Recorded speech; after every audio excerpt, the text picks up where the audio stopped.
لا إله إلا أنت سبحانك إني كنت من الظالمين لا إله إلا أنت سبحانك إني كنت من الظالمين لا إله إلا أنت سبحانك إني كنت من الظالمين نحمده ونصلي على رسوله الكريم أما بعد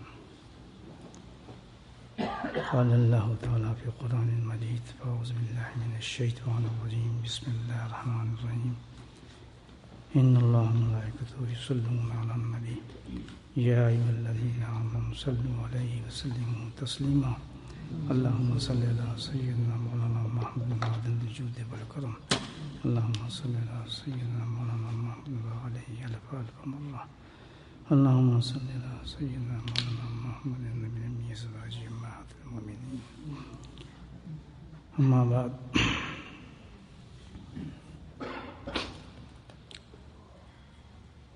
سورہ فرقان کے آخری رکوع کے اندر اللہ سبحانہ تعالیٰ نے عباد الرحمن کے نام سے اپنے محبوب اور پیارے بندوں کی کچھ صفات بیان فرمائی ہیں. ظاہر ہے کہ بہت بڑی چیز ہے بتانے کا یا قرآن میں آنے کا مقصد تو یہی ہے کہ ہم لوگ بھی سن رہے ہیں پڑھتے بھی ہیں الحمدللہ. تو جو صفات اللہ تعالیٰ نے پسند فرمائی ہیں اپنے محبوب بندوں کی جن صفت کی وجہ سے اللہ کے پیارے اور محبوب بندے بنے ہیں جن کا اللہ تعالیٰ نے قرآن میں بھی تذکرہ فرمایا ہے. تو ظاہر ہے وہ صفات ہم بھی اپنی زندگی میں اتاریں اور اسی لیے اللہ کا فرمان ہے اور صفت ہمارے اندر آئے گی تو ہم بھی اللہ کے محبوب بندے شامل ہو سکتے ہیں. قرآن کا انداز بھی یہی ہے کہ اللہ سبحانہ تعالیٰ نے جہاں بھی واقعات بیان فرمائے ہیں قصاص بیان فرمائے ہیں قرآن کے اندر وہ ہمارے لیے عبرت ہیں.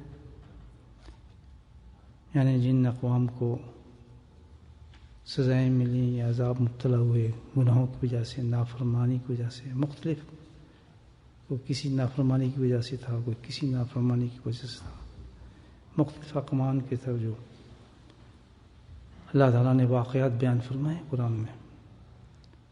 بدقسمتی یہ ہے کہ وہ سارے واقعات جو ہیں جو بیان فرمائے مختلف قوموں کے کسی میں کچھ تھا کسی میں کچھ تھا وہ سارا ہمارے میں جمع ہو گیا. تو عرض یہ کر رہا تھا کہ فرقان سورہ الفرقان کے اندر جو صفات بیان فرمائی اللہ پاک نے اپنے پیارے بندوں کی تو وہ اسی لیے ہیں کہ ہم بھی ان صفات پہ عمل کریں اور وہ صفات ہم اپنے پیدا کرنے کی کوشش کریں. اس کی مثال میں یہی دے رہا تھا کہ قرآن نے جتنے بھی واقعات بیان فرمائے ہیں مختلف قوموں کے اور ان کو سزائیں ملی ہیں گناہوں کی وجہ سے تو وہ اس لیے بتائے گئے ہیں کہ بھئی ان گناہوں سے ہم بچیں اور اللہ کے عذاب و عذاب میں نہ آ جائیں. وارننگ ہے اللہ کی طرف سے کہ قرآن میں اس گناہ کی یہ سزا دی گئی ہے اس گناہ کی یہ سزا دی ہے. مختلف قوموں کے تھے قوم سمود قوم صالح قوم نوح ان کے مختلف گناہ تھے قوم شعیب تو وہ سارے کے سارے ہمارے اندر جمع ہو گئے ہیں. اللہ معاف فرمائے. تو بھئی بہت تشویش کی بات ہے یہ بہت خطرناک چیز ہے. اللہ سبحانہ تعالیٰ کے ہاں تو پھر سزا بھی ہے دنیا میں بھی سزا اور آخرت میں بھی سزا ہے. تو یہ جو صفات بیان فرمائی اللہ پاک نے الحمدللہ بہت قیمتی باتیں ہیں اور جو اللہ تعالیٰ حکم دیں کرنے کا مشکل تو نہیں انسان کے لیے. اس میں سے یہ آخری آیات کے اندر اللہ تعالیٰ نے ایک اور بھی صفت بیان فرمائی اپنے محبوب بندوں کی تم سب تمام صفات میں سے یہ صفت بھی آخر میں بیان فرمائی کہ میرے محبوب بندے جو ہیں ان کی ایک ادا جو اللہ کو پسند آئی ہے وہ دعائی شکل کے اندر ہے. وہ دعا مانگتے ہیں اللہ تعالیٰ سے، تو اللہ تعالیٰ کو بہت ہی محبوب رہی وہ دعا، اور اس دعا کو بھی اس لسٹ میں شامل فرمایا ہے جو کہ اس کے محبوب بندوں کا طریقہ ہے. انشاءاللہ دعا تو بہت اچھی چیز ہے، تو کم سے کم یہ تو ہم شروع کریں نا کام کہ دعا تو مانگنا شروع کریں جو ہمیں آج اللہ تعالیٰ ہم بتا رہے ہیں قرآن میں. تو انشاءاللہ باقی کام بھی اللہ تعالیٰ پورے فرمائیں گے. پھر مقصد تو یہی ہے ہمارا بیٹھنے کا، سننے کا. دعا بہت مشہور دعا ہے، الحمدللہ آپ سنتے بھی ہیں، پڑھتے بھی ہوں گے. اکثر مجالس کے اندر یہ دعا پڑھی جاتی ہے. ربنا هب لنا من ازواجنا وذرياتنا قرة اعين واجعلنا للمتقين اماما. پڑھی نا، آپ سنتے ہیں دعا. لیکن دعا کیا ہے؟ یہ تو کوئی عجیب و غریب خزانہ ہے رحمتوں کا، اللہ کے فضل کا، عجیب و غریب. تو پہلی چیز تو یہ کہ اللہ کو بہت ہی پسند ہے یہ دعا، اور اللہ نے اس دعا کی وجہ سے اس بندوں کا اپنا محبوب بنایا ہے. اور پھر قرآن میں یہ دعا اتاری ہے، ربنا هب لنا من ازواجنا وذرياتنا قرة اعين واجعلنا للمتقين اماما. کیا کہتا ہے بندہ اپنے رب سے؟ دعا کرتا ہے کہ اللہ تعالیٰ تو ہماری ازواج کو، بیویوں کو، ہماری اولاد کو ہماری آنکھوں کی ٹھنڈک بنا دے. سبحان اللہ، کیا خوبصورت دعا ہے. دو چیزوں کے لیے کہا ہے، بیوی اور اولاد. یہ محبوبین جو ہیں ان کی راتوں کو اٹھ کے مجالس کے اندر نمازوں کے بعد ان دعاؤں کا اہتمام فرماتے ہیں. ہمیں کرنا چاہیے انشاءاللہ. ربنا هب لنا من ازواجنا وذرياتنا قرة اعين واجعلنا للمتقين اماما. یہاں جو مانگا ہے ہم نے اللہ تعالیٰ سے کہ اللہ تعالیٰ تو ہماری اولاد کو اور ہمارے بیویوں کو کیا کریں؟ آنکھوں کی ٹھنڈک بنا دے. آنکھوں کی ٹھنڈک. کتنے اس فکرے کے اندر جو ہے وسعت ہے الحمدللہ. سمجھیں آپ، آنکھوں کی ٹھنڈک. آنکھ جو ہے ہمارے نزدیک ایک ہی کام کرتی ہے جنرلی. کیا؟ بینائی کی چیزوں کو ہم دیکھتے ہیں اس آنکھ کے ساتھ. یہی ہے نا مقصد، مین تو ہم یہی جانتے ہیں، ہمارا تعارف تو یہی ہے. آنکھ دیکھتی ہے، کمزور ہو جاتی ہے، اینک لگا لیتے ہیں، بینائی کمزور ہو جاتی ہے، موتی ہوتا رہتا ہے، پرم سارا کچھ. لیکن آنکھ اللہ کی تخلیق میں سے ایک ایسی تخلیق ہے، باقی تو سب بھی ایسی ہوں گی، یونیک چیز ہے کہ اس کی تہ تک انسان پہنچ نہیں سکتا ہے کیا چیز ہے. آپ یہ دیکھیں، اب سارے لوگ میرے سامنے بیٹھے ہیں، سب مجھے دیکھ رہے ہیں نا. دیکھیں، بے زبانی ہے زبان میری. زبان ہے، گفتگو کرتی ہے، بتاتی ہے، ایکسپریس کرتی ہے، اظہار کرتی ہے. یہ ہمارے پاس ایک یہ ہتھیار اللہ نے دیا ہے زبان کو. یہی ہے نا، جو بھی دل میں خیال ہے اس کو زبان سے ادا کر دیا. لیکن ایک مقام پر جا کر زبان جو ہے وہ قاصر ہو جاتی ہے، رک جاتی ہے، شرم سے، حیا سے، تکلیف سے، یا بہت سی ایک ایسے مقامات آتے ہیں کہ زبان کہتی ہے کہ میری بس ہے، میں بس ہوں. لیکن بات پہنچنی ہوتی ہے اور کرنی ہوتی ہے، نکلنی ہوتی ہے. تو اللہ سبحانہ تعالیٰ نے جب زبان خاموش ہو جاتی ہے تو اللہ تعالیٰ نگاہوں کو وہ زبان عطا فرما دیتے ہیں. ہر وہ پیغام جو زبان دینا چاہتا ہے وہ سارا پیغام جو ہے آنکھیں دینے لگتی ہیں. محبت کا، نفرت کا، قبولیت کا، غیر قبولیت کا، انکار کا، اقرار کا، بے حیائی کا، حیا کا، محبت کا، دشمنی کا، مکاری کا، لالچ کا، حوث کا نہیں ملتی. جو کچھ بھی ہے آنکھ آپ کو بتا دے گی. اب سب آنکھیں مجھے دیکھ رہی ہیں، ہر آنکھ جو مختلف زاویے سے دیکھ رہی ہے، اور ہر آنکھ کو آدمی ریڈ کر سکتا ہے کہ اس کے اندر کیا ہے یا نہیں. یعنی آپ کوئی انسان دیکھے گا تو پتہ چل جائے گا کہ اس وقت خوشی میں ہے یا محبت میں ہے. آنکھوں کو دیکھنے کے بعد انسان کا اظہار ہو جائے گا. تو ہر چیز کا اظہار جو ہے وہ آنکھ اس وقت کرتی ہے جب زبان قاصر ہو جاتی ہے، تو نگاہوں سے بات نکلنا شروع ہو جاتی ہے انسان کی. نگاہوں سے، نگاہیں بتاتی ہیں اس کی. عجیب اللہ تعالیٰ نے کیسی تخلیق رکھی نگاہ کی. میری خوشیوں کو جو پانا ہو تو آنکھیں دیکھو، کسی شاعر نے کہا ہے میری خوشیوں کو جو پانا ہو تو آنکھیں دیکھو. یعنی میری خوشیوں کا اظہار جو ہے اور کوئی شے نہیں جس سے میں اظہار کروں. اس سے بہتر ہے بس اور کوئی چیز نہیں ہے. اگر تم دیکھنا چاہتے ہو کہ میں کتنا خوش ہوں تو اس سے تو میری آنکھوں کو پڑھ لے، کتنی بہترین چیز ہے. جب میں اپنے غم پہ قابو نہیں پاتا، اشک بن کے میری آنکھوں سے اتر جاتا ہے. یعنی جب غم بھی اس طرح، غم کا اظہار بھی کس سے ہوتا ہے؟ آنکھوں سے ہو جاتا ہے. جب آنسو نکلتا ہے انسان کا وہ ایکسٹریم غم ہوتا ہے. جب برداشت کرنا وجود ختم کر دیتا ہے تو وہ غم کہاں آتا ہے؟ پھر آنکھوں سے چھلکنا شروع ہوتا ہے، پتہ چلتا ہے یہ غمگین ہے انسان. اور ایک تجیب شعر مجھے یاد آ رہا ہے آنکھوں کے بارے سے. اگر آپ سمجھ جائیں بغیر حرکت مژگاں کے تو اس کو دیکھ سکوں.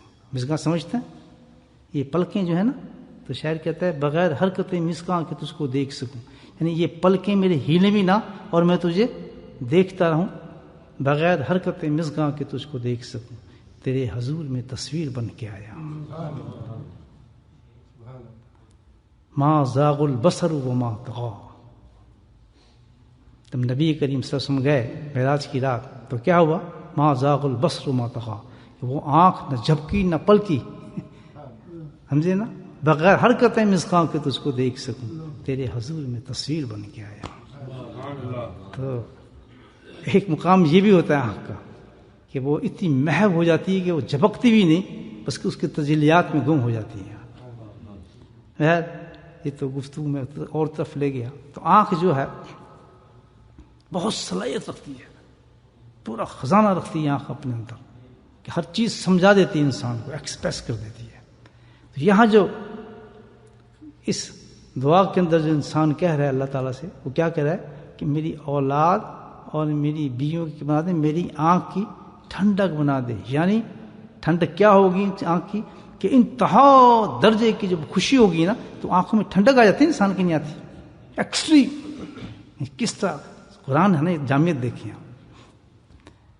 تو پتہ یہ چلا کہ ہم اللہ تعالیٰ سے مانگ رہے ہیں کہ اللہ تعالیٰ میری بیوی اور میرے بچے اتنے اتنے اتنے خوشحال ہو جائیں، ہے نا، کہ میں دیکھتی ان کو خوشی سے بے قرار ہو جاؤں. کتنی بڑی دعا ہے. ازواج کہتے ہیں، جمع ہے بیویاں. زوج لفظ ہے عربی کے جوڑا. اس میں یہ ہے کہ جب یہ دعا مانگے تو جب بیوی دعا مانگے گی تو شوہر آ جائے گا، جب شوہر دعا مانگے گا تو کیا آ جائے گی؟ بیوی آ جائے گی. دونوں چیزیں اس میں آ جائیں گی. یہ نہیں سب خامندی مانگ رہا ہے، شوہر ہی مانگ رہا نہیں. جب بیوی اس دعا کو مانگے گی تو وہ کیا کہہ رہی ہے؟ اللہ تعالیٰ میرے شوہر کو، میری اولاد کو میری آنکھوں کی ٹھنڈک بنا دے. صرف مردوں نے نہیں دعا مانگنی بلکہ عورتوں نے مانگنی. یعنی کیا کہ میری بیوی اتنی اچھی ہو جائے، اتنی خوشحال ہو جائے، اتنی با اخلاق ہو جائے، اس کے اخلاق بلند ہو جائیں، وہ محبت والی، عز والی، قناعت والی، اور جو گھر کی دیکھ بھال والی، بچوں کو پالنے والی، جو صفات ہیں عورت کے اندر وہ مانگ رہے ہیں انسان. مکمل جامع اس میں دعا ہے اپنی بیوی کے لیے کہ جو سٹینڈرڈ ہے بیوی کا، اچھی قناعت، پارسا، محبت کرنے والی، سمجھنے والی، گھر کی حفاظت کرنے والی، قناعت کرنے والی، عبادت گزار، تسبیح کرنے والی، ذکر کرنے والی، یعنی جتنی بھی صفات ہیں وہ آدمی کیا کر رہا ہے؟ ربنا هب لنا من ازواجنا، میری بیوی کو ایسا ہو کہ اتنی بلند ہو اخلاق میں، زبان میں، اعتبار میں، دیکھنے میں، خوبصورتی میں، ہر چیز میں اتنی اونچی ہو جائے، اتنی اونچی ہو جائے کہ جب میں آؤں تو میری آنکھوں کے اندر ٹھنڈ اتر جائے۔ مانگ کس سے رہے؟ جس کے خزانے میں کوئی نہیں، اور جو خود کہہ رہا ہے کہ مجھے دعا بہت پسند ہے، تو جب ہم مانگیں گے تو ملے گی نہیں، تو ہمارا یقین کم ہے نا۔ تبھی تو بتایا اللہ تعالیٰ نے کہ دعا مانگو، یہ میرے محبوبوں کی دعا ہے۔ اللہ وسیع کر دیتے ہیں۔ پھر ہم جو روتے پھرتے ہیں نا یہ فلاں جھگڑے مگڑے، تو اللہ سے کیوں نہیں مانگتے؟ کتنی خوبصورت ہے ربنا هب لنا من ازواجنا، کہ ایسے درجے کی آپ اپنی بیوی مانگ رہے ہیں جس میں آپ کو تکلیف نہ ہو، بلکہ اتنی خوشی ہو آپ کو دیکھ کے، اتنی خوشی ہو کہ زبان دل سب قاصر ہو جائیں، بس آنکھ ہی اس کا اظہار کر سکے کہ سبحان اللہ۔ کیا بیوی ہے! ہوتی ہیں ایسی بیوی، عورتیں ہوتی ہیں الحمدللہ، ایسی کوئی بات نہیں۔ اگر آج خراب ہے آج سے دعا مانگیں، کل انشاءاللہ اللہ ویسے بنا دے گا، کیونکہ قلوب جو ہے اللہ کے اختیار کے اندر ہے۔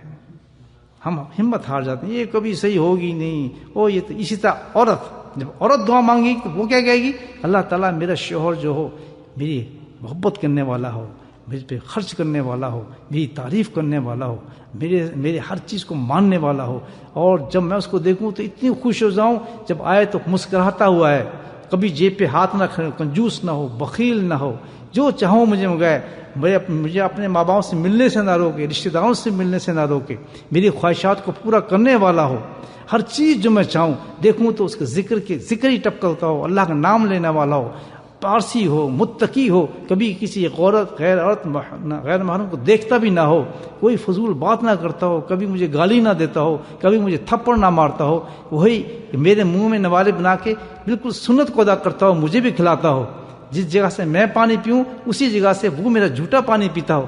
عائشہ صدیقہ کرتے تھے نبی کریم صلی اللہ علیہ وسلم کہ عائشہ تو نے کہاں سے پانی پیا؟ تو کہتی ہیں جی میں نے یہاں سے۔ آپ اسی جگہ سے پانی پیتے تھے۔ کہتے ہیں مجھے بھی ایسا شوہر چاہیے۔ ایسی بیویاں جو اپنے شوہروں سے تنگ ہیں، ان کے اخلاق سے تنگ ہیں، اور جو کنجوسی سے تنگ ہیں، ان کی مصیبتوں سے تنگ ہے، حقیقت میں ایسے انسان سے تنگ ہے تو ہاتھ اٹھائیں، ربنا هب لنا من ازواجنا وذرياتنا، اللہ سے مانگیں، اللہ تعالیٰ مجھے وہ شوہر عطا فرمائے۔ اللہ تعالیٰ کہتا ہے میں ایسے ہی کر دوں گا تیرے شوہر کو کہ جیسے اندر آئے گا تیری آنکھیں ٹھنڈی ہو جائیں گی۔ ربنا هب لنا من ازواجنا وذرياتنا، کیا کہتے ہیں اولاد کے لیے؟ پسند کرتا ہے بری اولاد؟ سب سے زیادہ دکھ ماں باپ کو کس کا ہوتا ہے؟ اولاد کا ہوتا ہے۔ اس سے پوچھو کہ جس کی اولاد نافرمان ہو، اللہ معاف فرمائے، کتنا غم ہوتا ہے۔ رات کو انتظار کر رہا ہے، بیٹا آئی نہیں رہا، بیٹی آئی نہیں رہی، رات پہاڑ ماں اٹھ کے دیکھ رہی ہے، کھڑکی جھانک کے دیکھ رہی ہے، رات کے 11-12 بجنے والے ہیں، بیٹی نہیں آ رہی، بیٹا نہیں آ رہا۔ وہ آتے ہیں جب پوچھتا ہے تو چھاڑ دیتے ہیں، کاٹ دیتے ہیں۔ قیامت کی ایک نشانی میں سے ایک نشانی ہے کہ جب کوئی ماں اپنی بیٹی سے بات کرے گی تو بیٹی اس کو چھاڑ دے گی کہ shut up, mind your own business, یہ عام ہے آج کل، تو کیا کام کر اپنا۔ اور تنگ کرتی رہتی ہے، مجھے کام تھا میں گئی تھی، بس فلاں جگہ گئی تھی۔ اللہ چڑ جاتا ہے دل عورت کا، آنسو ٹپکتے ہیں اس عورت کے جس نے اپنے بچوں کو پالا، بچیوں کو پالا، بیٹوں کو پالا، بیٹی کو پالا۔ کیا حال ہوتا ہے اس گھر کے اندر، کیا قیامت ہوتی ہے اس جگہ پر، کیا سکون ہوگا وہاں، کیا اللہ کی رحمت ہوگی وہاں۔ کھانے کو ڈھیر لگے ہوں، اونچے اونچے مکان بے شک ہوں، بڑی بڑی گاڑیاں ہوں، لیکن اس ماں سے پوچھو جس کی بیٹی اس کو جب یہ لفظ کہے اس کا دل کس طرح پھٹ جاتا ہوگا، کس طرح پھٹ جاتا ہوگا۔ ہوتی ہوگی ماں، اور کس طرح وہ بیچاری اس غم کو چھپاتی ہے کہ وہ کسی کو بتا بھی نہیں سکتی، کسی سے کہہ بھی نہیں سکتی، بلکہ جھوٹ بولتی ہے، پھر بھی الزام اپنے سر لیتی ہے، نہیں اس کے تو سر میں درد ہو رہا ہے، نہیں یہ تو پریشان ہے، آج بیچاری یہ تھک گئی تھی، اور پھر کیا اندھیروں میں بیٹھ کے روتی ہے۔ کتنا یعنی یہ ایک عجیب چیز ہے۔ سب سے بڑا غم، انسان اپنے غموں کو بھول جاتا ہے، اپنے غموں کو بھول جاتا ہے، لیکن جس جھاڑ پڑتی ہے نا اپنے بیٹے سے بیٹی سے، جب منہ بنا کے بات کرتا ہے نا، جب اس سے بات کر رہا ہو ادھر کیا کیا وہ عام یہ بات ہے، اس طریقے سے وہ بات کرتا ہے نا بیٹا، ہائے ہائے اس باپ کا کیا حال ہوتا ہوگا مجھے بتائیں۔ کس طرح اس کو دل پھٹ جاتا ہوگا، پوچھ بھی نہیں سکتا تو کہاں گیا تھا، کیسا تھا، کیا ہوا، فلاں ہوا، تم یہ کھانا ہے. یہ جن کے حالات سے گزرتا ہے انسان، اس کے دل سے پوچھے کہ اللہ کچھ تو مجھے بتا، میری اولاد میری اولاد میری بن جائے، مجھے دنیا کچھ نہیں چاہیے. پھر اس کو ہر چیز جو ہے پسند نہیں آتی، اس کو اچھا ہی نہیں لگتا، وہ اس کا فکر ایک ہوتا ہے، سوتا ہے، اٹھتا ہے، بیٹھتا ہے کہ یہ میرا بیٹا صحیح ہو جائے، میری بیٹی صحیح ہو جائے. بیش کے 5 بیٹے ہیں، 2 بیٹے ہیں، 1 بیٹا، سب کا غم برابر ہوتا ہے. یہ نہیں کہ میرا ایک ہی بیٹا ہے یا میری ایک ہی بیٹی ہے، نہیں، جس کے 4 ہوں، 4 میں سے ایک بھی خراب ہوگا تو غم اتنا ہی ہوگا کہ جتنا اس کو ایک بیٹے کا ہوتا ہے. کیوں گھبراتے ہو؟ ربنا ہب لنا من ازواجنا وذریاتنا. اللہ تعالیٰ کہتا ہے ہاتھ اٹھاؤ، مجھ سے مانگو. تیرا نافرمان لڑکا جو تجھے اس طرح کہتا ہے، لڑکی جو اس طرح کہتی ہے، گھبراتا کیوں ہے؟ ہاتھ اٹھا، اپنے رب سے مانگ، تیرا رب اس لڑکے کو تیرے لیے آنکھوں کی ٹھنڈک کر دے گا. سبحان اللہ. کتنی بڑی گارنٹی.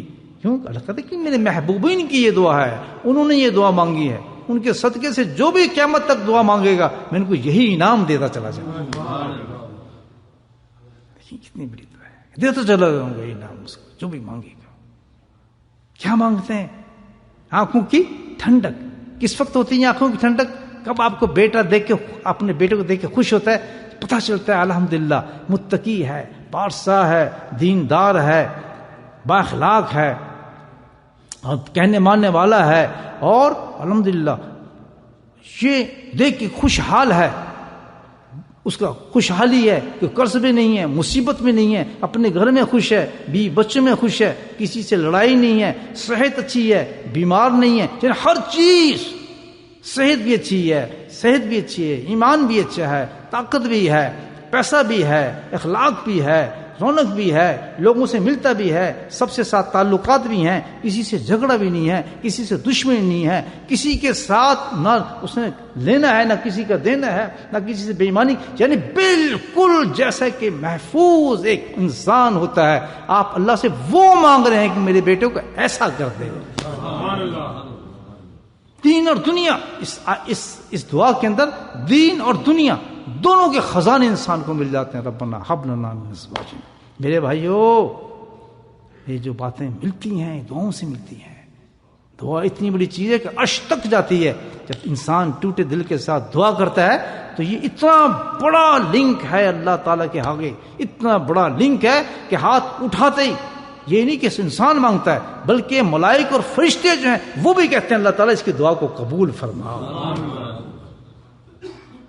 استجب لکم، مانگو میں دیتا ہوں. سحر پہ مانگو، صبح مانگو، ذکر کے بعد مانگو، نماز کے بعد مانگو، تلاوت کے بعد مانگو. اللہ تعالیٰ نے ہر بہانہ 2 نفل حاجت کے کر کے مانگو. مانگو تو صحیح مجھ سے، لیکن افسوس تر افسوس، سننے کے بعد، ہم جاننے کے بعد، اٹھانے کے بعد مانگ رہے ہیں اللہ تعالیٰ سے، لیکن زبان کچھ کہہ رہی ہے اور دل کچھ کہہ رہا ہے کہ یار ملنا تو ہے ہی نہیں.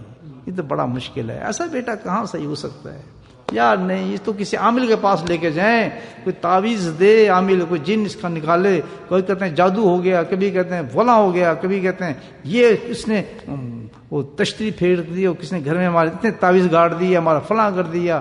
اتنے تعویذ کو نہیں میں کہوں گا، تعویذ تو بہت مقدس چیز، اس پر قرآن ہوتا ہے. یہ عملیات کی جو چیزیں ہوتی ہیں تعویذ میں اور دوسری چیزوں میں زمین آسمان کا فرق ہے.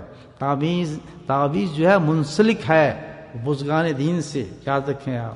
اس میں صرف قرآنی آیات، قرآن کہتا ہے کیوں کہ اللہ تعالیٰ نے ان کی ہاتھوں میں اتنی برکت رکھی ہوتی ہے کہ اپنے ہاتھ سے وہ بسم اللہ الرحمن الرحیم بھی دے دیں تو الحمدللہ اس میں بھی اثر ہو جاتا ہے.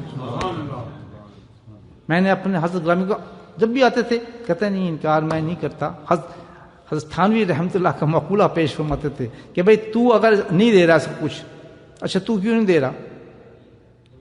تو کیوں نہیں دے رہا؟ اس کا مطلب تو یہ سمجھتا ہے کہ میں دوں گا تو جب شفا ہوگی، میرے لکھنے شفا ہوگی. لکھو یا نہ لکھو، دو یا نہ دو، شفا تو اس کے اختیار میں ہے. تو شفا تو اس نے دینی ہے. تو لکھنے سے نقصان کیا ہے، فائدہ کیا ہے؟ تو اکثر کبھی کبھی رنگ میں آگے صاحب کوئی بات فرما دیتے تھے، مطلب بولتے بہت کم تھے. تو کہنے لگے کہ میں اس کو انکار کرتا ہوں، یہ آدمی میرے پاس آئے، میں کہتا ہوں نہیں، تو اس نے ڈیفینیٹلی کسی ایسے غلط آدمی کے پاس پہنچ جانا ہے کہ جو غلط کام کرتا ہوگا، اس سے پیسے کھینچے گا اور اس کے غلط کاموں پہ لگا دے گا، اس کے ایمان تک کا خطرہ ہو جائے گا. تو پھر میں اللہ کی توکل کر کے اللہ کے نام لکھ کے دے دیتا ہوں کہ اللہ ٹھیک تو نہیں کرنا ہے، لیکن میں تو اس کو بچانا چاہ رہا ہوں برائی سے، تو اب اس کو چھائی کی طرف لے آ. تو اللہ کہتا ہے اب اللہ میری دعا قبول فرما لیتا ہے، وہ صحیح ہو جاتا ہے. تو یہ ہے تعویذ. ایک سے ایک اور بات فرماتے تھے کہ تم تعویذ کو کیا سمجھتے ہو؟ کہتے یہ تو بیوقوف ہیں، تعویذ مانگتے ہیں مجھ سے، دوسری بات کوئی نہیں کرتے. کہتے ہیں تعویذ جو ہے یہ لکھ کے دینے والی دعا ہے. جیسے کوئی میرے پاس آئے نا، کہتا ہے یہ تعویذ دو، تو کیا کر رہے ہیں؟ لکھ کے دعا مانگ رہے ہیں اللہ تعالیٰ سے. اللہ والا دعا مانگ رہا ہے لکھ کے. تو ایک ہوتی ہے ہاتھ اٹھا کے، فرمایا جو ہاتھ اٹھا کے دعا ہوتی ہے وہ جلدی پہنچتی ہے. وہ مانگ لو نا مجھ سے کہ میں ہاتھ اٹھا دیتا ہوں، وہ تو جلدی پہنچتی ہے، لکھ کے دوں گا تو وہ تو دیر میں پہنچے گی. خیر یہ تو اللہ والوں کی باتیں ہیں، وہ بہتر جانتے ہیں. تو کہہ یہ رہا تھا کہ اللہ سبحانہ تعالیٰ نے اس دعا کے اندر رحمتوں کے خزانے بند کر دیے.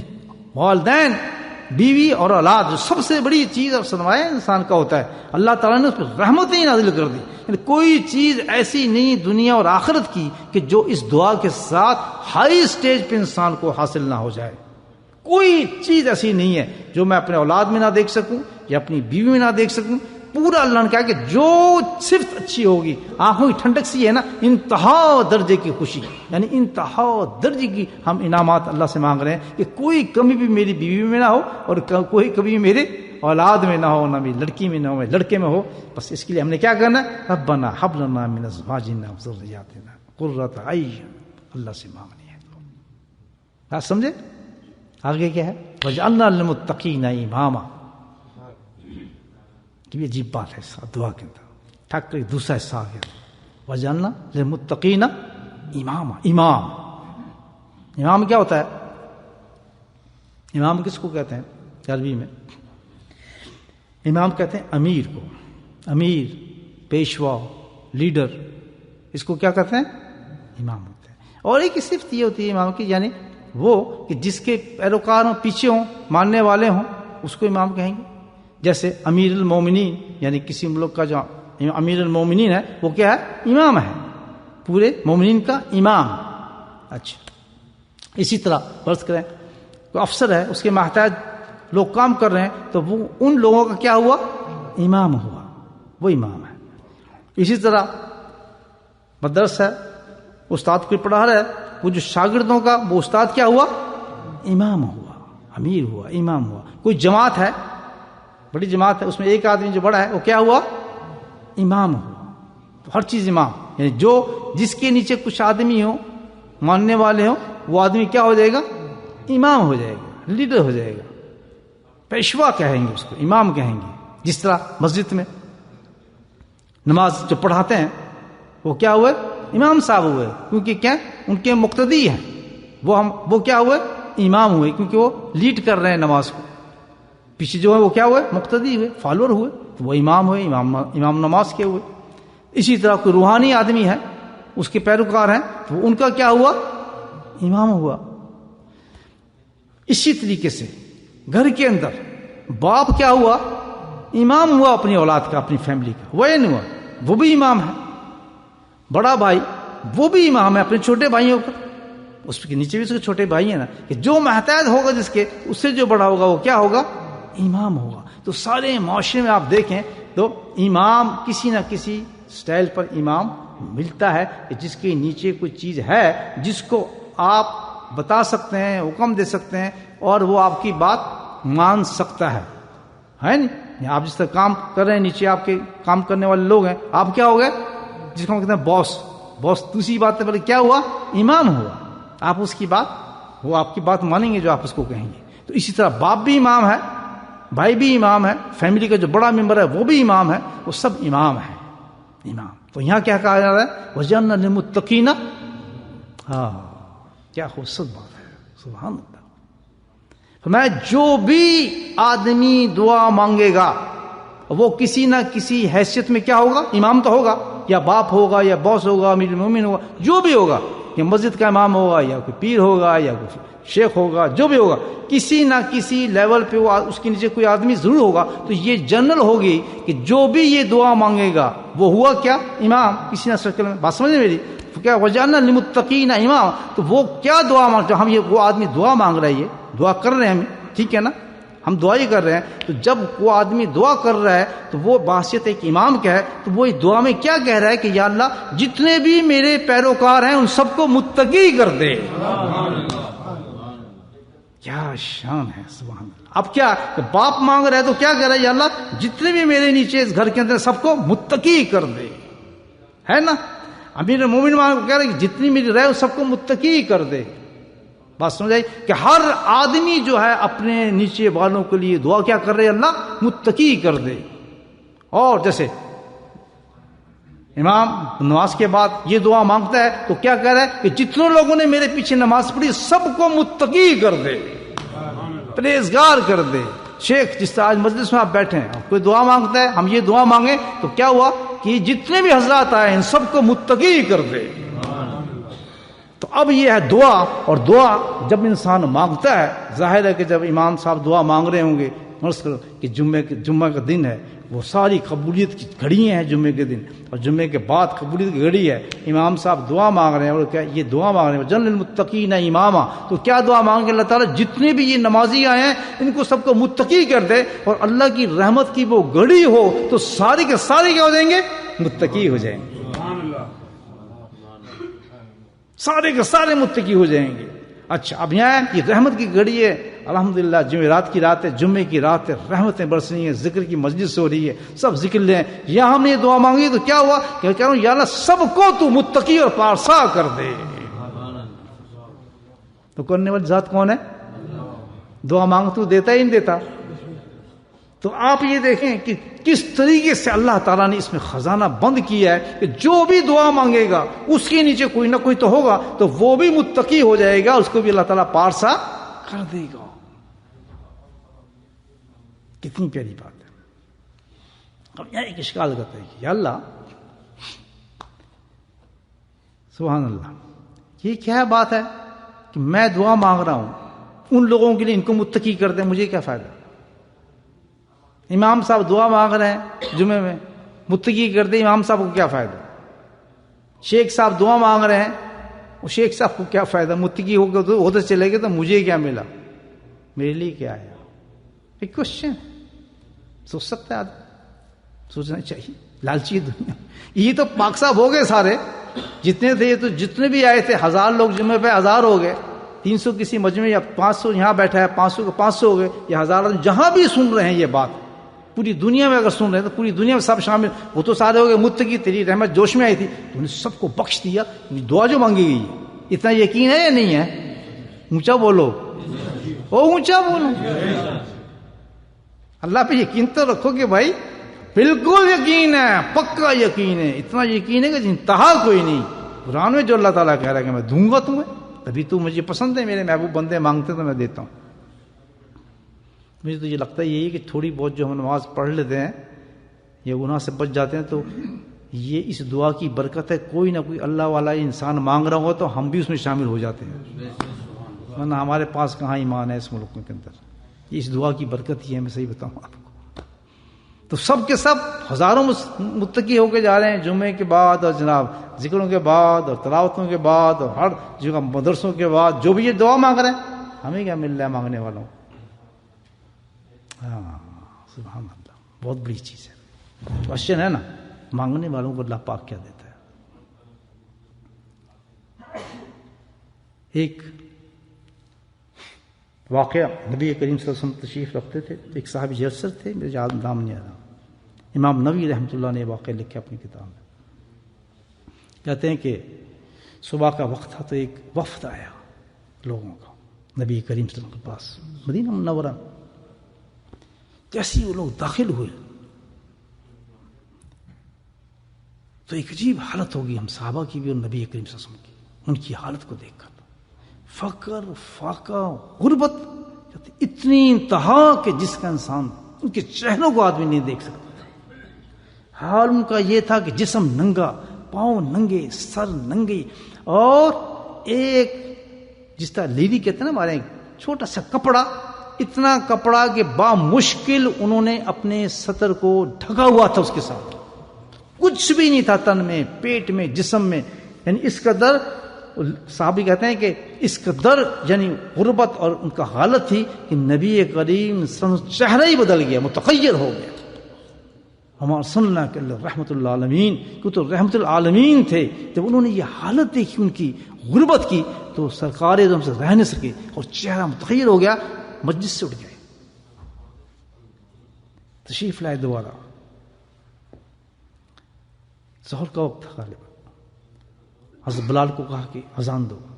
اذان ہوئی، نماز ہوئی، ممبر پہ آ گئے، خطبہ دیا، اور جو نکاح پہ خطبہ دیتے ہیں. اس کے بعد سورہ حشر کی آیات پڑھی، اور پڑھنے کے بعد آپ نے فرمایا کہ صحابیوں، جس کے پاس جو بھی ہے وہ صدقہ کرے. کپڑا ہے تو کپڑے کا صدقہ کرے، پیسہ ہے تو پیسے کا صدقہ کرے، ریال ہے، دینار ہے تو دینار کا صدقہ کرے، درہم ہے تو درہم میں سے صدقہ کرے، چاندی ہے تو چاندی میں صدقہ کرے. حتیٰ کہ فرمایا کہ کسی کے پاس ایک کھجور بھی ہے تو آدھی کھجور اس کو صدقہ کر دے. آپ نے حکم فرمایا. تو تھوڑی دیر میں ایک صحابی، انصاری صحابی جو تھے، وہ تھیلی پکڑے لا رہے، اور اتنی بھاری تھیں تھیلیاں حدیث میں کہ ان کا ہاتھ جو تھا وہ نیچے جھکا جا رہا تھا تھیلیوں کے ساتھ. کیا ہو رہا تھا؟ جھک رہا تھا. تو لا کے تھیلی انہوں نے صحن میں رکھ دی. تو جیسے انہوں نے لا کے رکھی، دوسرے صحابہ جو موجود تھے وہ بھی چلنے شروع ہوئے، اور سب اپنے اپنے گھروں سے مال لانا شروع ہو گیا. تک یہ کہ ڈھیر لگ گئے، ایک طرف کھانے کا ڈھیر لگ گیا اور ایک طرف چیزوں کا ڈھیر لگ گیا. صحابی کہتے ہیں کہ جب یہ سین ہوا تو میں نبی کریم صلی اللہ علیہ وسلم کے چہرے انور کو دیکھا تو آپ کا چہرہ ایسا کھل گیا تھا کہ جیسے سونے کا تھال ہو. یہ مثال دیا، سونے کی طرح چمک گیا آپ کا چہرہ مبارک خوشی کے ساتھ دیکھنے کے بعد. اور پھر آپ نے اس صحابی کی طرف، انصاری صحابی جو تھا، اس کی طرف دیکھ کے فرمایا کہ جو کسی نیک، مفہوم بتا رہا ہوں حدیث کا، کہ جو کسی نیک عمل کے لیے اسلام میں پہل کرتا ہے اور اس پہل کے بعد دوسرے آدمی اس کو فالو کرتے ہیں، تو پھر جس نے پہل کی تھی اس کو تو ثواب اپنا ملنا ہے، ملنا تھا، اور جنہوں نے اس کی نقل کی تھی ان کو بھی ثواب ملنا تھا، لیکن ان ساروں کا ثواب جب تک وہ کرتے رہیں گے اس کو پہنچتا رہے گا جس نے پہل کی تھی. وَجَعَلْنَا لِلْمُتَّقِينَ إِمَامًا. سمجھ آ گئی بات کہ جب ہم نے دعا کی اور دعا کے بعد کوئی متقی ہو گیا، نیک ہو گیا، اور نیک ہونے کے بعد جب اس نے کیے عمل، اور جب اس نے کیے سجدے، اور جب اس نے پڑھا قرآن، اور جب گیا وہ عمرے پہ، جب کیے اس نے حج، اور جب کیا اس نے سنتوں پہ عمل، تو میرے بھائی جتنا عمل وہ اس کے ذریعے سے آگے پھیلتا رہے گا زندگی بھر اور قیامت تک، وہ سارا ثواب اس کو ملتا رہے گا جس نے پہل کی تھی. تو کسی کو صحیح کرنے کے لیے کوشش کرنا بہت اچھی چیز ہے دوستو. یہ دوسرا پیغام ہے کیا ہے کہ جب آپ امام ہو کسی کے، جو کہ ہم ہیں کسی نہ کسی کے امام، اگر کسی کے بھی نہ ہو، اپنی اولاد کے تو امام ہیں، اپنی بیوی کے تو امام ہیں، اپنے بچوں کے تو امام ہیں، یا سربراہ تو ہیں، تو فرمایا کہ کوشش پوری کرنی چاہیے ان کو کیا کیا جائے، متقی بنایا جائے، ان کو نیک عمل پر لایا جائے، ان کے لیے تبلیغ کی جائے، ان کو دعوت دی جائے، کیونکہ قبول کرنے والا اللہ کی ذات ہے. اور یہ دعا بتائی اللہ پاک نے. تو اگر کوئی بھی تمہارے اس میں صحیح ہو جاتا ہے تو تمہیں نقصان نہیں ہے، بلکہ تمہارا قیامت تک کے لیے سرمایہ بن جائے گا. کیسی دعا ہے میں اب ربنا ہب لنا من ازواجنا وذرياتنا قرۃ اعین واجعلنا للمتقین اماما. میرے بھائیو، خزانے تو بہت ہیں الحمدللہ، اللہ کے خزانوں میں تو کوئی کمی نہیں ہے. ایک ہی دیکھ لیں، ایک ہی اس طرف چلیں ہم، ایک ہی دعا کی طرف، کیا کچھ مل گیا. حالانکہ کتنی دفعہ مانگتے ہیں یہ دعا، کتنی دفعہ سنی ہوگی آپ نے، لیکن آج اہمیت پتہ چلی اس دعا کی، کتنی زبردست چیز ہے. بلکہ بزرگان دین تو کیا کرتے تھے، اس کو وظیفہ بتاتے تھے. جیسے کہ کوئی ہے جی میری شادی ہی نہیں ہوتی، فرمایا یہ پڑھ دو اس کا وظیفہ. کیوں کہ اس دعا کے اندر کہا جا رہا ہے کہ میری بیوی کو صحیح کر دے، تو جب تو کرے گا تو اس کی برکت سے تیری شادی ہوگی، کیونکہ دعا تو تیری قبول ہوگی. تو شادی تیری دعا قبول ہوگی، ڈیفینیٹ تیری شادی بھی ہوگی. تو شادی کے بعد تیری بیوی ایسی ہو جائے گی جیسے تو مانگ رہا ہے. تو کسی کو گھریلو پریشان جس کی بیوی تنگ کرتی ہو تو فرمایا اس دعا کو پڑھو. اگر کسی کا بچہ نہ فرمانا فرمایا اس دعا کو پڑھو. گھروں میں لڑائی ہوتی ہے تو فرمایا اس دعا کو پڑھو. رزق میں کمی ہو تو اس دعا کو پڑھو. یعنی یہ دعا ایک خزانہ ہے. کسی اللہ والے بزرگ سے جا کر اس وظیفے کو لے لیا جائے, کسی مسائل پریشانی کو بتا کر ان سے درخواست کر کے اس وظیفے کو لیا جائے تو بڑا کارآمد یہ وظیفہ ہے الحمدللہ. ہر مقام کے اندر اس دعا کے ساتھ ہم پڑھ سکتے ہیں. اللہ تعالیٰ مجھے بھی توفیق عطا فرمائے. جو باتیں میں نے کہیں اور آپ نے سنی, اور اللہ تعالیٰ ہمیں اس پہ عمل اور سننے والا بنائے. یہ بھی سن لیں کہ عمل بھی ہو. ایک بات سن لیں, جیسے ایک خیر کی بات پہنچائی ہے, ایک خیر کی بات پہنچا دی کسی نے, جمعے پہنچا دی ہزاروں لوگ, عیدین پہ پہنچا دی ہزاروں لوگ ہیں, کسی مسجد پہنچا دی 50 100 80 لوگ ہیں, یہ بہت سننے والے ہیں. تو کیا ہوتا ہے, یہ خیر جب پہنچا ہے تو سننے والے بھی, جتنے لوگوں نے سنا اور جتنے لوگوں نے عمل کیا, دونوں کا ثواب جو جائے گا اس انسان کو جائے گا جس نے یہ خیر پہنچائی ہے. تو اس پہ کنجوسی نہیں کرنی چاہیے. ہمیشہ انسان کو اچھی باتیں پہنچاؤ, اچھی نصیحتیں کرو, اچھی محبت کی بات کرو. اس میں کوئی رکاوٹ ہو, اس میں اگر امتحان آ جائے, مشکلات آ جائیں, پریشانی آ جائیں, تو سمجھو یہ درجات بلند کرنے کے لیے ہے, کہ تو تجھے اونچا اڑانے کے لیے, جیسے علامہ اقبال کہتے ہیں. ہاں, یہ تو یہ شائن جو گھبرانا, یہ جو رکاوٹیں کیا ہیں, تجھے اور اونچا لے جانے کے لیے ہیں. اس سے گھبرانا نہیں, تو اپنے کام پر لگا رہے اور ڈٹے رہے, لوگوں کو خیر کی باتیں پہنچاتا رہے. تکلیفوں سے نہ ڈرو, پریشانی سے نہ ڈرو, بلکہ خیر کے راستے پر کھڑو جاؤ اور ہر خیر کی چیز ان کو پہنچاؤ, خیر کی باتیں ان کو پہنچاؤ, خیر کے عمل ان کو دو, خیر کے اعمال ان کو سکھاؤ. الحمدللہ تمہارے لیے بھی بہتر ہوگی اور ان کے لیے بھی جنت بنتی چلی جائے گی. چراغ سے چراغ جلتا ہے, دیے سے دیا جلتا ہے. آج میں اپنے حضرت گرامی قدر کا ہاتھ نہ پکڑا ہوتا تو میں یہ نالائق آپ لوگوں کے سامنے کیسے بیٹھتا. تو سب ان بزرگوں کی برکتیں ہیں کہ الحمدللہ میں آپ کے سامنے بیٹھ جاتا ہوں. اسی طرح آپ بھی اسی طرح محنت کریں, کوشش کریں. جو ذکر اذکار آپ کو دیا گیا ہے الحمدللہ یہ کوئی معمولی چیز نہیں ہے, یہ خیر ملا ہے آپ کو. اور یہ ایسا خیر ہے کہ صرف اس کو دامن میں نہیں بچانا, یہ آپ نے پھیلا کے لوگوں میں موتی تقسیم کرنا ہے. اپنے آپ کو اس استعداد پر لے کے آؤ, اس جگہ پر لے کے آؤ کہ خود اللہ کی طرف سے حکم ہو جائے کہ جا تو بھی خیر کو تقسیم کر لوگوں کے اندر. بہت تھوڑا وقت ہے, اس وقت کے اندر اگر ہم اس طرف لگا دیں رونے میں, پیٹنے میں, دنیا میں, تو یاد رکھو کہ کیا لے کے گئے. اگر اس وقت ادھر لگا لیں, خیر بانٹنا ہے لوگوں میں, علوم حاصل کرنے, آپ علم لدنی حاصل کر رہے ہیں. آپ جو یہاں ہیں کس لیے ہیں؟ میں آپ کو نماز تو نہیں سکھا رہا, کوئی زکوٰۃ کے مسائل تو نہیں بتا رہا, کہ میں آپ کو اور نہیں, یہ علم لدنی ہے. یعنی کیا ہے, یہ معرفت کا علم ہے جو آپ حاصل کرنے آئے. یہ معرفت کا علم ہے جو آپ حاصل کرنے آئے. اس علم کو حاصل کریں گے آپ الحمدللہ, یہ تو ایک خزانہ ہے بہت بڑا.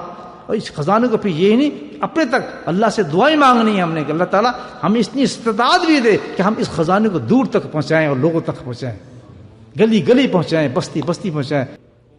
تو میرے بھائیو, یہ میں حکم میں عرض کروں گا کہ آپ بھی استعداد پیدا کریں, تو آپ بھی گلی گلی جا کر خیر کا کام کریں. یہ 4 دن کی زندگی ہے, اچھی جگہ پہ لگا جائیں, کتنا اچھا ہے. اتنا ہی کر لیا کریں آپ کہ جب آپ جا رہے ہیں تو کسی دوست کو آپ ایک ٹارگٹ بنا لیں کہ بھئی اس ہفتے میں نے ایک آدمی کو ضرور ذکر پہ لے کر آنا ہے. اگر نہ بھی آئے تو دعوت ضرور دینی ہے اس کو, کیونکہ یہ اتنا بڑا خیر کا کام کر رہے ہیں آپ, کسی کو دعوت دے رہے ہیں. جو میں نے آپ کو بتائی ہے کہ کھلا الحمدللہ آپ کا خزانہ آخرت کا بن رہا ہے. ہم تو قبر میں چلے جائیں گے, عمل وہ کر رہا ہوگا, آپ تو بھول بھی جائیں گے کہ میں نے اس شخص کو ذکر کی دعوت دی تھی, اس شخص میں ذکر پر لے کر آیا تھا, اس شخص میں نے کوئی دین کی بات بتائی تھی. آپ بھول جائیں گے. ہم قبر میں پڑے ہوں گے اور ایک دم فرشتے قبر کو کھولیں گے اور ہمارے درجوں کو بلند کریں گے. یا اللہ یہ مقام کیسے مل گیا؟ اچھا فلاں آدمی کو تم نے جب کہا تھا ذکر پہ آؤ اور ذکر پہ آنے لگا تو سارا ثواب تجھے پہنچتا رہے گا قیامت تک. کہ پریکٹیکل کمائی کیا کرو زندگی میں, پیسوں کی ریال کی کمائی کرتے ہو اور اعمال کی کمائی کرو, اعمال کی کمائی کرو. مل گیا ہے, کریں گے بھائی, محنت کریں, کچھ تو محنت کریں. دن کے اندر آپ سارا دن صبح سے شام تک لگتے ہیں, بس کس لیے؟ بس ریال آ جائے, مال آ جائے, اور کچھ دوسرا کام ہی نہیں. مال لایا, گئے, کھایا پیا, پخانا کیا, پیشاب کیا, پھر سو گئے. پھر مال کمایا, پھر کھایا پیا, پخانا پیشاب کیا, پھر سو گئے. آخرت کا کیا کمایا؟ آخر کو بیلنس تو ہو لائف میں. اگر آپ دنیا, میں اپنی بات کر رہا ہوں, آپ تو نیک آدمی ہیں, میں سارے دن دنیا کماتا رہوں, اتنے ڈیڈی لگا لوں, تو کم از کم اتنا سا تو کام ہو آخرت کا. چلو اتنی بیلنس رکھ لے آدمی. لیکن یہاں تو کاٹا ہوتا ہے اور وہاں محنت ہی محنت ہوتی ہے. اس طرح محنت ہی کیوں جی, بل کیسے دیں گے, فلاں کیسے دیں گے, یہ کیسے, بس غم یہی چڑھا رہتا ہے. وہاں کے پیسے ہوں تو پھر جمع کرنے کا غم کہ یار اس کو ڈھیر کیسا کریں, اس کو اور کس طرح بڑھائیں. ملین کس طرح کریں، 2 ملین کیسے کریں، 3 ملین کیسے کریں، یہی فکر انسان کو لگ جاتا ہے. یہ تو دنیا ختم ہو جائے گی. یہ سوچیں کہ میرا عمل کے لیے کوئی صدقہ جاریہ کیسے بنے، صدقہ جاریہ کیسے بناؤں کہ کل میں مرنے والا ہوں تو مجھے خود بخود میرا جو ہے ڈپازٹ میں اکاؤنٹ چلتا رہے، بند نہ ہو میرا ڈپازٹ. یہ ذکر جو ہے یہ ایسی چیز ہے دعوت کی کہ اس میں تبلیغ ہمیں زبان سے کہنے کی ضرورت نہیں پڑتی، زبان سے تبلیغ کی ضرورت نہیں پڑتی. اس میں کیا ہے کہ ذکر میں جب انسان بیٹھتا ہے اللہ تعالیٰ اس کو سینے کو کھولنا شروع کر دیتا ہے اس کے نور سے. یہ عجیب دعوت ہے، یہ جو دنیا دعوت ہے نا، یہ دل کی دعوت چلتی ہے. تو اس میں آپ نے صرف یہ کام کرنے کا بھائی کچھ نہ کر، وضو کا طریقہ میں بالکل جاہل سے جاہل انسان کو لے کر آئیں جو گناہ بھی کرتا ہو، سب کام کرتا ہو، بالکل فکر نہ کریں. وہ کہ تو یار وضو میں تیرا کراتا ہوں آنا، وہ نہیں یار میرا کہتا ٹھیک ہے تو یار آ تو صحیح نا، تو چرس کا سٹا مارنا ہے باہر مسجد کے مار لے، 2-3 مار لے، کوئی بات نہیں، چل تو پی سگریٹ تو پھر اندر آ، میں تیرے ساتھ چلتا ہوں. یعنی اس طریقے سے آپ بھی لے آئیں گے نا تو باقی کام کس کا ہے؟ اللہ کا ہے. ہمارا کام بن گیا کہ ہم ایسے آدمی کو لائیں، ٹوٹے بھجے جتنے لوگ ہیں ان کو جمع کریں، لے کر آئیں.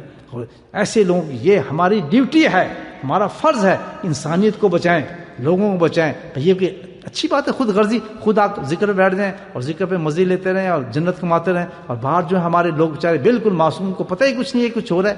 بہت سے لوگوں کو ایسے نہیں پتا، جب ہم صبح ذکر کرتے ہیں جب آتے ہیں تو پتہ ہے ہمیں تو پتہ ہے، ہم سمجھتے پتہ نہیں کیا کر رہے ہیں بیٹھ کے، کس قسم ذکر کر رہے ہیں. تو کم سے کم ذکر والے جو لوگ ہیں وہ تو لوگوں کو بتائیں کہ بھائی ہم ذکر کرتے ہیں، بہت اچھی چیز ہے. لیکن وہ بھی پتہ نہیں اپنے آپ کو شاید جنید بغدادی سمجھنے لگ رہے ہیں یا غوث اعظم، وہ پسند نہیں کرتے کسی سے بات کرنا. بس جی ہم نے تو امامہ پہن لیا، ہم اللہ اللہ کرنے والے ہیں، ہمیں کیا ضرورت ہے کسی آدمی سے بات کریں، میں تو بس پہنچا ہوں بھائی. وہ بھی ڈرنے لگتے ہیں کہ شاید یہ پہنچ گئے ہیں بڑی اونچی منزلوں پہ، تو وہ بھی نہیں ہاتھ ملاتے. ایسا نہیں ہونا چاہیے. دوستوں میں نئے ہاتھ ملائیں، ملے لوگوں سے اور ان کو بتائیں کہ بھائی ذکر بہت بڑی چیز ہے. 10-15 منٹ بیٹھ کے دیکھیں آپ کیسے سینہ کھلتا ہے آپ کا، اللہ تعالیٰ نور کر دیتا ہے ذکر کے ساتھ انسان کو. صحیح ہے نا. اس کے ساتھ ساتھ پھر تبلیغ میں بھی جائیں، اپنے چلوں پہ جائیں، سیر روزہ لگائیں، جمع وہاں جائیں، مرکز میں بھی جائیں، سارے کام چلتے رہتے ہیں. یہ نہیں کہ بھائی ذکر کے بعد آپ کہیں نہ جائیں، نہیں، ہر جگہ پہ جائیں جدھر بھی جانا ہے. ماشاءاللہ کوئی مجلس ہو رہی ہے، جو بھی ہو رہا ہے، کسی قسم کو چکر چل رہا ہے، الحمدللہ ہر جگہ اٹینڈنس تھی. لیکن جب روحانی غذا لینی ہو تو پھر کس طرح ہے؟ جس طرح پرندہ آتا ہے نا گھونسلے میں جاتا ہے، تو جب پیاس لگے نا روحانی کی تو فوراً اپنے شیخ کے پاس اللہ کا ذکر شروع کر دو. یہ اسپیشل چیز ہے. باقی دنیا میں گھومنا ہے، ہم نے تبلیغ میں جانا ہے، سیر روزہ 40 جو کچھ بھی الحمدللہ ہر جگہ ہر کام میں ہمیں داخل ہونا ہے اور لوگوں کو کیا کرنا ہے؟ دین. کس لیے؟ ان کا فائدہ جو ہوگا، اپنا فائدہ یہ بتا رہا ہے. جلیل المتقین امامہ، یہ میں تفسیر کی ہے کہ جو آپ دعا کام کریں گے اس کا اجر تا قیامت آپ کو ملتا رہے گا. اللہ پاک میں توفیق نصیب فرمائے.